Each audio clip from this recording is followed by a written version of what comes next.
दोस्तों इससे पिछले पार्ट में मैंने बताया था कि कैसे अपना Goku tournament of power and में हार जाता है जिरिन से, बट विच उसे वापस से रिवाइव करके लेकर आ जाता है। बट सभी लोग कहने लगे थे कि ये तो चीटिंग होगी और ये एकदम बकवास मांगा है। बट फाइनली मैं इसका सेकंड पार्ट लेकर आया हूँ जिसमें ओरिजिनल टाइमलाइन में बताया जाता है कि कैसे अपना गोकू हार जाता है और पूरे 7th यूनिवर्स इरेज हो जाता है।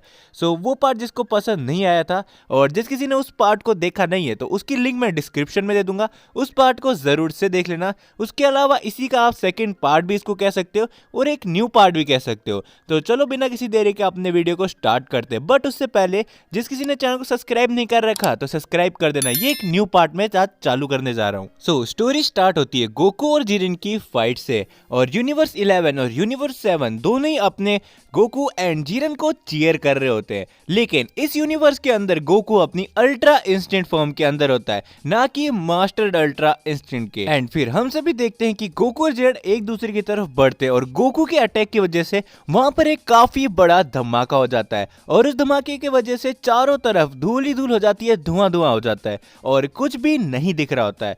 बट फिर हम सभी को दिखाई देता है कि जिरिन अपनी जगह में एकदम सही खड़ा है और गोकू के अटैक का उसको बिल्कुल भी असर नहीं हुआ है। फिर हम सभी देखते हैं बेलमोड को जो कि काफी ज्यादा खुश होता है और जीनोस और बीरस काफी ज्यादा शॉक हो जाते हैं। और इस टाइम पे शायद से वीस को पता चल चुका था कि अब गोकू जिरिन के सामने नहीं टिक पाएगा और शायद से यही अब यूनिवर्स 7 का एंड होगा। एंड हम सभी देखते हैं कि जिरन वापस से खड़ा हो जाता है गोकू के सामने, जैसे कि वो उसको लड़ने के लिए चैलेंज कर रहा होता है और बता रहा होता है कि मेरे को तुमसे अब कुछ भी फर्क नहीं पड़ने वाला। और इस टाइम पे गोकू अपनी अल्ट्रा इंस्टेंट फॉर्म के एकदम एंड में होता है और अब वेजिटा एंड पिक्कोलो को भी पता चल जाता है कि शायद से यूनिवर्स 7 का एंड होगा। बट वहीं पर हम देखते हैं गोहान को जो कि इस टाइम पे काफी ज्यादा शॉक्ड और डरा हुआ सा रहता है क्योंकि उसने आज तक कभी भी उसके डैड यानी गोकू को हारते हुए नहीं देखा और वो इसी डर और इसी चिंता की वजह से सीधा टूर्नामेंट ऑफ पावर की रिंग के ऊपर जंप कर देता है क्योंकि उसको लास्ट टाइम अपने फादर के साथ बिताना था। और यहीं पर हम देखते हैं कि वीस एंड ग्रैंड प्रीस्ट उसको ऐसा करने से एकदम रोक देते हैं, जो कि देखकर बीरस एक टाइम के लिए हिल जाता है। वीस एंड ग्रैंड प्रीस्ट ऐसा इसलिए करते हैं क्योंकि ये टूर्नामेंट ऑफ पावर के रूल्स के एकदम खिलाफ होता है। और हम देखते हैं कि गोहान सीधा जाकर टकरा जाता है अपने टूर्नामेंट ऑफ पावर के रिंग में और अब ऐसा लग रहा होता है कि गोहान की बॉडी में लाइफ बची ही नहीं है। और ये देख के पिक्कोलो एक टाइम के लिए काफी ज्यादा चिंता में आ जाता है और वो भी टूर्नामेंट ऑफ पावर की रिंग के अंदर जाने का ट्राई करता है, बट उसे वहीं पर वीस अपने स्टॉल की मदद से रोक देता है। और हम देखते हैं गोहान जो कि अब वैसा ही गिरा हुआ रहता है अपने टूर्नामेंट ऑफ पावर के रिंग के अंदर।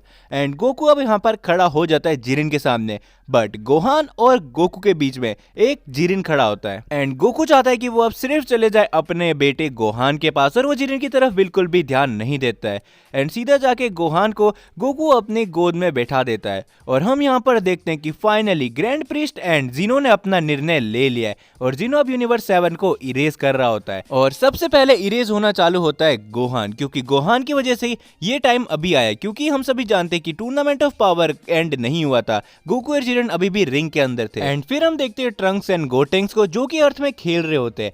एंड वहीं पर हम देखते हैं कि ट्रंक्स कुछ ध्यान देता है कि ये गोटेन धीरे धीरे करके इरेज होना चालू हो चुका है एंड दोनों ही गोटेन एंड ट्रंक इरेज हो जाते हैं। फिर हम देखते हैं चीची को जो कि भी इरेज हो जाती है।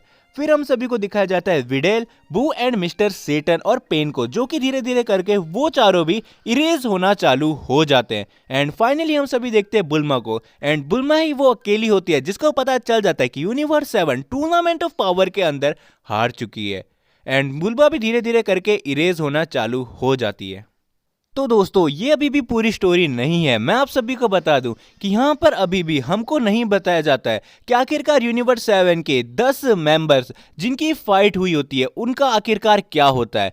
बट ये सभी मैं आप सभी को बताऊंगा इसके नेक्स्ट पार्ट के अंदर। अगर आप सभी को ये स्टोरी थोड़ी भी पसंद आई है तो कमेंट कर देना इसके पार्ट 3 के लिए, तो इसका मैं पार्ट 3 भी जल्दी से लेकर आ जाऊंगा। और जिस किसी ने इसका पिछला पार्ट नहीं देखा लिंक आपको डिस्क्रिप्शन में मिल जाएगी।